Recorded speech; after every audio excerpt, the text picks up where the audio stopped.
I'll give you a refractive surgery overview. These are my financial disclosures, not of any relevance to the present presentation. Basically, when I look at these eager faces sitting here, I go back to my first presentation made about 15 years back on refractive surgery. It was in one of those halls in Bombay, some hall H. With the help of the sanitary staff, I found that hall and went there. Was waiting. Those days we used to use slides, and I was just about to start my presentation. There's exactly one person in the audience, and I said, waited for a few minutes, then got a little wary that even he might disappear. Went ahead and made my presentation, and then hopefully asked any questions. This person kept absolutely quiet. Then I, quite dejected, I collected my slides and was about to leave when he just tapped on my shoulder and said, "Could you just hold on for a few minutes?" I said, "What for?" He said, "I am the next speaker." So that's the kind of interest that refractive surgery used to evoke about a decade and a half back. Doing radial keratotomy was considered unethical and it was looked down upon. But today, there's been a sea change, and you as young ophthalmologists of the future are going to be dealing with it day in and day out during your professional lifetime. It's going to be accepted almost like cataract surgery. It's not just in ophthalmology. Refractive surgery is the second most commonly performed surgery in the human body. No prizes for guessing what's the first most commonly performed. That's cataract. So we as ophthalmologists, in spite of the numbers that are coming out, the profusion of hospitals that are coming up, are never going to run out of work, because the two most frequently performed elective procedures on the human body remain in the realms of ophthalmology. And more than 35 million procedures have been performed worldwide. You might wonder about the outcomes of this particular surgery. There was a very relevant meta-analysis that was commissioned by ASCRS, and the reports from this is quite revealing. Kerry Solomon conducted this, and 3,000 peer-reviewed articles based on Ovid and PubMed databases. The keyword that he used was LASIK, and the journals across the world was consulted. And 95% of the 6.6% of the patients were very happy with the results. And mind you, these were publications right from the year 1994. 1988 was the first year that LASIK was performed in the current day form, and there has been a sea change in the way we do the refractive surgery today. But even in those early days, the satisfaction levels were quite high. If you compare it with the other cosmetic elective procedures, LASIK scores over all of them by a wide margin, and it's considered the most procedure which causes the greatest impact as far as the lifetime of the patient is concerned. But statistics can always be looked at another way. Look at this. If you were to tell your patient that there's a 1 in 25% chance, I said that only 96% of the patients are happy. So the 4 patients who are unhappy. If you were to tell your patient who is presenting for refractive surgery, who essentially has a simple refractive error, which is amenable to correction with glasses and contact lenses, there is a 1 in 25 chances that you are going to be unhappy with the ultimate outcome of this procedure. Obviously, hardly anyone is going to look forward to it. So there is enough distance that we have to traverse before we are able to universally accept this.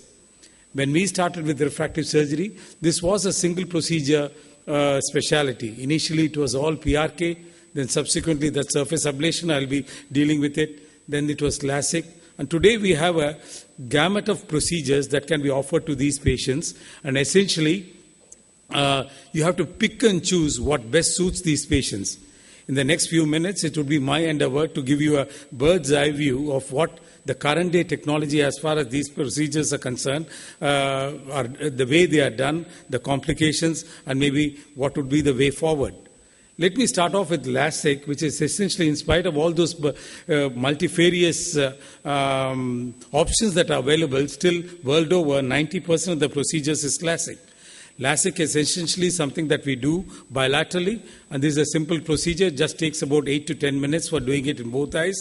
This is a real-time video actually. It's done under topical anesthesia. We put a suction ring onto the eye, and basically you can create a flap either from with a hinge on top or hinge on the side. This I'm using a Hansotome which creates a hinge on top. and this traverses in about 26 seconds. The thickness of the flap, initially we were making about 160, 180 microns. Now we stick to about 120 microns.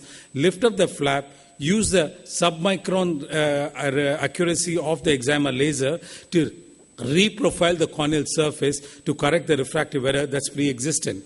We just finish one eye and go on to the next eye. The patients are discharged the same day. This is just to show you another instrument that's being used. There's a Moria microkeratome, which essentially creates a hinge nasally. There are advantages and disadvantages to having the hinge nasally or temporally, but suffice it to say that this is another option that is available. There are also instruments available which gives you the opportunity to create the hinge exactly where you want. Basically, this procedure has come to stay. Look at the very uniform surface that has been created, and subsequently the excimer laser ablation. The fuzziness that you see appearing is because of the excimer laser removing corneal tissue very precisely. So depending upon if it is myopia, it's tissue that's removed from the center. If it's the hyperopia, it's removed from the periphery. If it's in cylinder, it's more along the minor cylinder axis that the tissue is removed. We also have progressed quite significantly. Nowadays, almost 50% of the laser refractive corrections that we do are with the femtosecond laser. It's also called the all-laser LASIK. Basically, here we use two different types of lasers. One is the femtosecond laser for creating the flap. A femto in Danish means 15. Basically, it refers to the frequency of this laser. It's 10 to the power of minus 15 seconds is the duration of each pulse. And in 1 second, a light ray can traverse 8 times around the world, and in 1 femtosecond, it can just go by the side of a human hair. That tells you the speed, how small this time period is, and it is because of this that the amount of shock waves, the amount of impact on the adjacent tissue is extremely small, and you are able to precisely control what exactly you want to achieve. This is just a femtosecond laser procedure in progress. This is one of my older femtosecond lasers, which fires just at the rate of 60 hertz. When you say 60 hertz, that means it fires 60 times in a second. And if you say nowadays it's available at 150, 250, 500 hertz, and 500 hertz is something which is much faster. This takes about 4 seconds, while nowadays it's possible to do it in about 6 seconds. Essentially what happens is the femtosecond passes through the anterior layers of the cornea. You can create an extremely precise flap of about 90, 100 microns, 110 microns, and the procedure is anatomy blind. If you're using a mechanical microkeratome, depending upon the individual variations of that particular cornea, from the center to the periphery, there would be a difference in the thickness of the flap that you create. But when you are doing a femtosecond laser, essentially what you saw was a bubble layer that's being created, and then ultimately a gutter that's being formed in the periphery. Then you shift the patient under the excimer laser, and this is just all that there's no cutting that is involved. You just pass a blunt spatula underneath, and you can see the pristine, very clear stroma that is being created, very uniform with a precise control. Of course, this comes at a considerable cost. I would not say that as far as your understanding is concerned, there's not a huge difference as far as outcomes are concerned between the femtosecond laser and the microkeratome flap. But then this gives you the advantages of repeatability, precision, and in case cost is a major concern, you would not be doing anything wrong in using a microkeratome. But if it's precision and the latest technology that's needed, definitely femtosecond laser is a way forward. There are also several customization options that are available. I might be spending just about 8 to 10 minutes as far as doing the procedure is concerned, but usually the patient gets worked up for about 2 to 3 hours because we have to be exactly understand what exactly is the status of the cornea, the status of the rest of the eye. Basically, apart from just correcting the refractive error, that you are able to address a lot of other problems that are there in the eye. I'm not going to go into the details of each and every one of those instruments. The two commonly used instruments are what's called the topographer, essentially which gives you the idea about the corneal shape, both the anterior and the posterior surface, and then the abrometer, which gives you an idea about the total amount of aberrations that are there in the eye. Regarding the types of ablation that is possible, I'm just going to give you an overview. Essentially, it's called the aspheric ablation is what we do most often. What exactly is this asphericity? Each shot of the excimer laser is supposed to remove about 0.25 microns of tissue very precisely. then the fluence of this spot varies from whether it's falling in the center or in the periphery. In the periphery, because of the angulation, essentially the amount of tissue that's removed is somewhat small. So even though you are correcting -3 diopters in the entire 6 millimeter optic zone size, the amount of tissue taken out in the center is a little more than what is happening in the periphery. And this induces a certain amount of spherical aberration. So you start off with a prolate cornea. A prolate cornea is one where the central area is more curved than the peripheral cornea, while you end up with an oblate cornea, which has a significant amount of higher order aberrations. Oblate cornea is what the frogs have. So even though you might have corrected the refractive error quite accurately, and in your refractive lane, the patient might be having a 6/6 visual acuity, the kind of quality of vision that you leave this patient behind is somewhat deficient.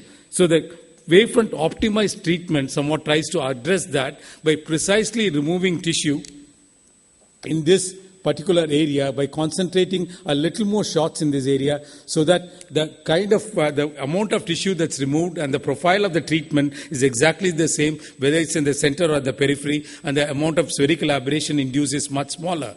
Today, most of the refractive surgical practices are doing this wavefront optimized as the standard treatment, restricting other options to areas where there are other challenges that are there. You might have heard of this Zernike's polynomials. Basically, there are up to about 63rd order of higher order aberrations that have been understood. But you did not get confused with all of them. What's clinically relevant is only up to the 10th order, and even more practically relevant to you as a practicing refractive surgeon is only up to the 5th order. What are these? Just ignore the order number 1. That's basically some kind of a tilt which is not quite relevant. When you talk about order 2, that's the spherical error and the astigmatism. That's what comes in over here. And when you are talking about a plano-LASIK treatment, a contact lens, a glasses, essentially what you are addressing is the sphere and the cylinder. What is the 3rd order aberration? That is the coma that is there, that's usually pre-existent. And when you are talking about a wavefront guided treatment, where you are capturing data about the aberrations that are there in the eye and subsequently treating it, essentially this is the coma and the trefoil that you are trying to reduce. And what's the 4th order? That the most important in that is the spherical aberration, which I already alluded to. Every eye has a certain amount of spherical aberration in it, and it's most often in the anterior surface of the cornea. It was thought to be a fixed figure of -0.27 RMS value, but today we understand that just as a refractive error, there can be a variation in that. You can measure this, and most importantly, not induce this in your treatment and try to compensate for it. So when I am talking about a wavefront guided treatment, it essentially deals with lessening the amount of pre-existent coma and trefoil and lessening the amount of spherical aberration that's induced by your treatment. Basically, the RMS, the root mean square, essentially this was what was I alluding to. The patient might be 6/6 visual acuity after your treatment, but if he has a significant amount of glare, halos, and night vision difficulty, and if this is what he is seeing, he is going to be obviously a very unhappy patient. When you are talking about a wavefront optimized treatment, maybe the induction of these kind of aberrations is significantly reduced. And you go for a wavefront guided treatment when the RMS value of the root mean square value of the amount of aberrations is beyond 0.35 microns. Basically, the distribution of the higher order aberrations is very highly variant. Just like the number of RBs, the amount of pigment cells, it can be highly variable, and it has no relationship to the kind of refractive error that the patient has. A patient with a -10 diopter of refractive error might be having very low higher order aberration, having very good quality vision with his refractive correction. Another emmetropic patient might be having a lot of higher order aberrations, because of which his quality of vision may be quite poor, even though he's not wearing glasses. That's one of the reasons that you might come across patients who say that I find night driving extremely difficult. There's another myope wearing very thick glasses who is quite comfortable doing this. It is because there's more to vision than just the numbers that we put down as far as the refractive error is concerned. More and more, as you move forward in your professional lifetime, you would be dealing more with the quality of vision than just with the quantity of vision. And there are a lot of challenges in that, and some of them are already being met.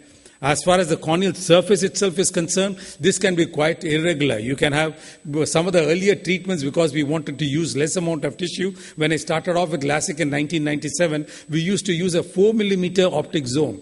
Today, I would never come less than 6 millimeters, and because this induces a lot of aberrations in the eye, a decentered treatment, old radial keratotomy, post-keratoplasty, asymmetrical cornea, corneal scars, all these things induce aberrations or make the corneal surface irregular, causing a significant irregular astigmatism as well as a significant drop in the quality of vision.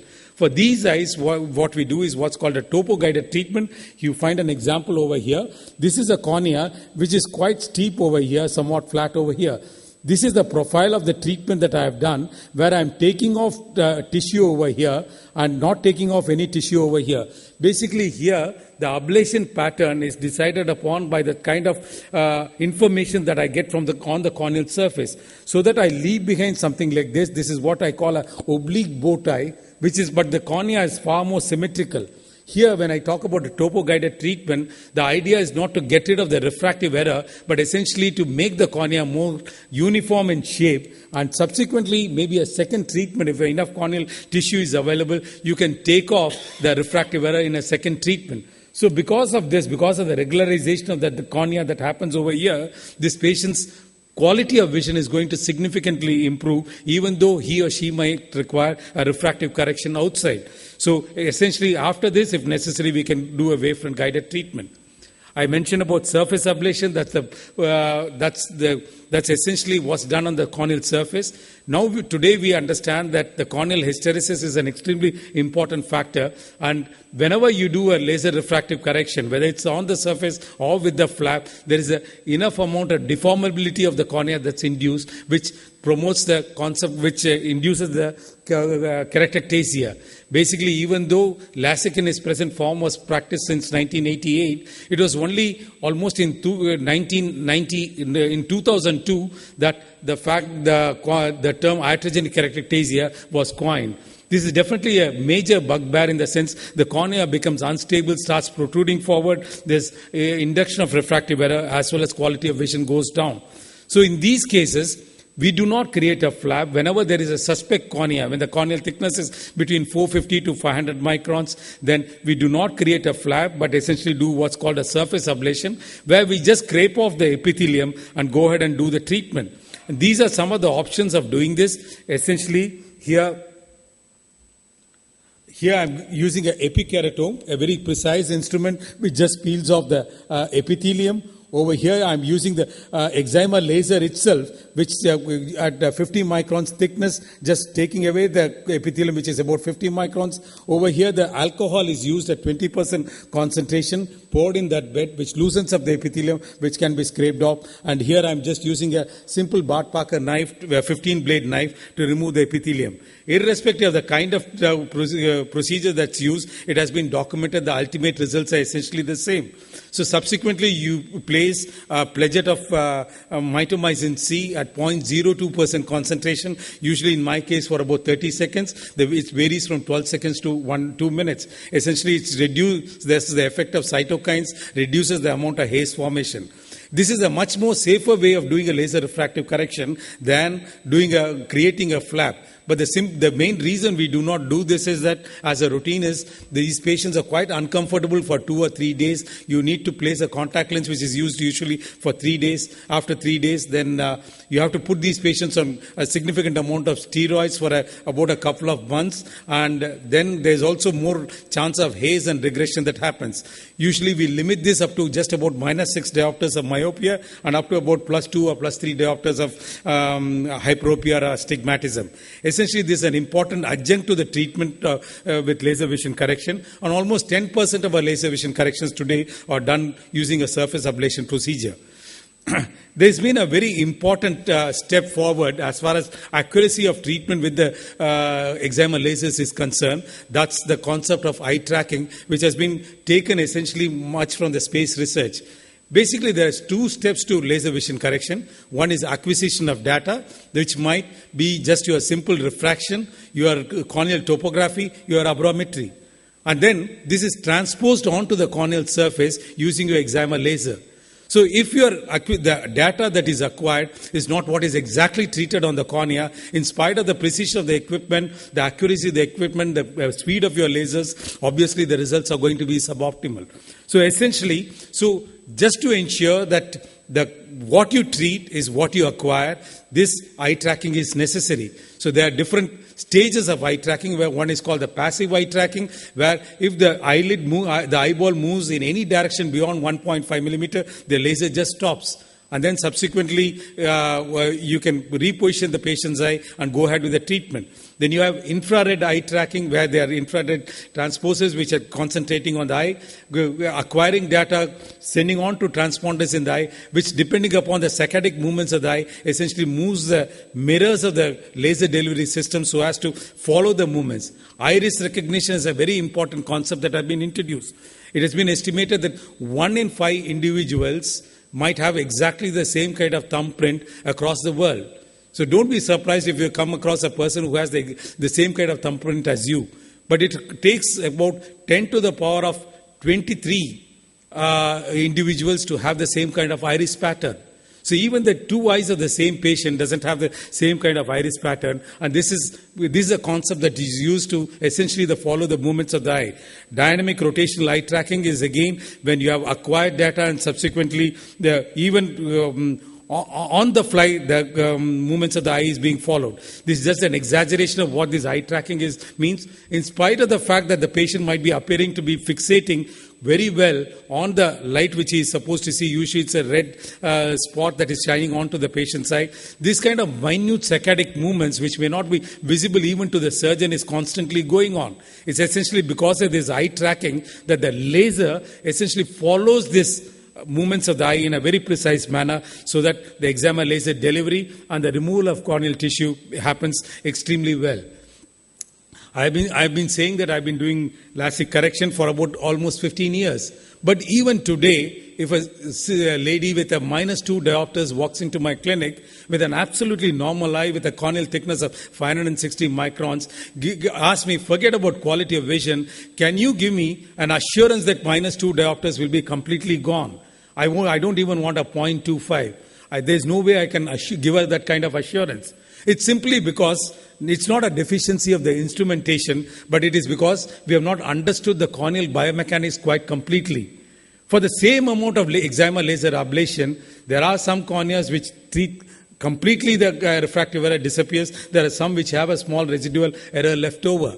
Again, there's the concept of iatrogenic keratoectasia. We talk about leaving behind at least 250, 260 microns in the bed untreated. Today, my standard is to leave 300 microns in the bed untreated. In spite of this, even after a small refractive error being treated, then some of these patients end up with a keratoectasia. It's essentially because it's not just the thickness of the cornea that matters, but it is also the hysteresis of the cornea that's important. So this is one dimension that has been talked about for almost a decade today. It was back in 2002 that one of the foremost leaders in refractive surgery, Margaret MacDonald, said that corneal hysteresis would be the most important determining factor as far as refractive surgery's movement is concerned.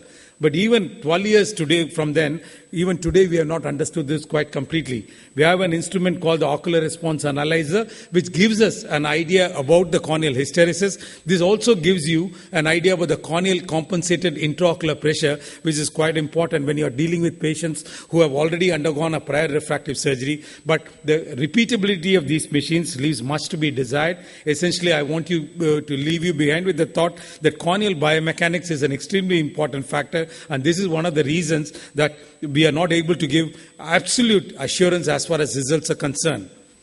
Riboflavin, you must be all heard about this corneal collagen cross-linkage. Essentially, this is where you debride the corneal epithelium, subsequently expose the eye to riboflavin and create a corneal collagen cross-linkage. It is essentially used in the treatment of keratoconus, iatrogenic keratoectasia, Tyrion's marginal degeneration, and even in some cases of corneal melt. This has again come a long way. It was just about 7 to 8 years back that when a patient had keratoconus, all that we could offer him was glasses, semi-soft lenses, hard lenses. Once it goes beyond that, maybe go ahead and do a corneal transplant. Today, this has come to stay. Within the last 5-6 years, world over, this has got accepted, and several advances again have taken place. Time does not permit me to go into the details of this, but this is a very exciting picture that allows the exciting load of modality of treatment that allows you to improve upon the corneal hysteresis of the particular cornea, arrest the progression of keratoconus, in some cases even achieve the correction of the refractive error more accurately. There have been advances in instrumentation, UV power modulation, riboflavin options, etc. There are several different options that are available.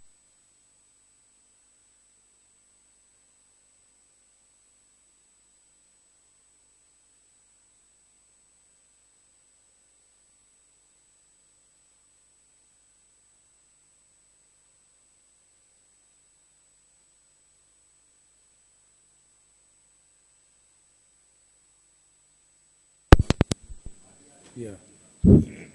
Sorry about that. This is the way this treatment is carried on. This actually is an eye which has already undergone laser refractive correction, developed iatrogenic keratoconus. You will find that the flap margins come up as we move forward, and you can see this epithelium being debrided. You can even use alcohol for that, but then you are not very sure about the interaction that takes place between riboflavin and the alcohol. Essentially, the debridement is done with a Bart Parker knife, and subsequently we expose it to riboflavin. The total amount of energy that's impinged upon the eye is about 5.4 joules per meter square. And previously we are exposing it for 30 minutes, and nowadays we have increased the fluence quite significantly and complete the treatment in just about 2 minutes or 3 minutes. And because of this, the corneal rigidity is significantly enhanced, and we have found that this is extremely effective as far as avoiding keratoconus is concerned. This is essentially the initial debridement. The patient, we instilled riboflavin drops every 1 or 2 minutes onto the eye, depending upon the type of riboflavin that's being put on the eye. It could be for a period of 15 minutes or 30 minutes, then expose it onto UV light, and so that this corneal collagen linkage is significantly enhanced. We have found in our series of more than 400 eyes that there have been just 2 eyes which underwent this treatment and subsequently had to go on to a corneal transplant. So this is quite effective. It is not just our series, but there has been worldwide literature support to say that this treatment works quite well. These are the various options that are, there's a UV light that's used, the frequency of it, the dosage of the light that you can use, the duration for exposure. Basically, the total time duration remains constant from 30 minutes exposure initially. By increasing the dosing to 45 milliwatts per centimeter square, we are now completing the treatment in just about 2 minutes, and the accuracy of the beam delivery is also quite accurate. We are also combining it with laser treatment or with a surface epithelial treatment or with laser treatment. I'm using the schematic video because this brings forward the actual way the treatment is done quite very well. Here the laser flap is created either with the microkeratome or the laser, where the correction of the power is achieved, and subsequently we instill the riboflavin eye drops. So essentially in suspect eyes, if I had to, there was a gynecologist lady who underwent this treatment with very good results almost 12 years back. Her daughter had iatrogenic keratoconus. The second daughter, who just had a -2 diopters power, was very keen on refractive correction. Her eye was absolutely normal. But simply because there was strong family, the sibling had keratoconus, I decided to go ahead and correct the refractive error and do also corneal collagen cross-linkage, which improves the hysteresis of the cornea and reduces any chances of subsequent iatrogenic keratoconus. There are various ways in which these modalities of treatment can be combined together to get an optimal outcome. There's also some who suggest that every hyperopia treatment, you do a corneal collagen cross-linkage, but because hyperos, there is greater tendency for regression to happen. So if you were to fix the cornea at the time of laser treatment, maybe the chance of regression also significantly comes down. What about those patients who have a extremely high refractive error? Very recently, we treated a patient with -28 diopters with -4 diopters of cylinder from Bombay and achieved almost emmetropic outcome in both the eyes. Essentially, today, beyond -12 diopters, +4 diopters of astigmatism, we do not offer a laser vision correction. Because once you go ahead to higher grades of refractive error, the amount of error that's left behind is quite significant. There could be a loss in the best spectacle corrected visual acuity, and as I already showed you, there could be induction of higher order aberrations which causes a loss of contrast. The cornea becomes more predisposed to keratocontasia because the amount of tissue that's removed is quite high. And especially if you're treating a higher grade of hyperopia, there's a central bulging of the cornea, and this could induce tear film abnormalities. These are essentially my limits as far as laser vision correction is concerned. Whenever I get a refractive error which is beyond this, or when the cornea is less than 450 microns, I do not do a laser vision correction. If it is 450 to 500 microns, a small refractive error, we offer surface ablation.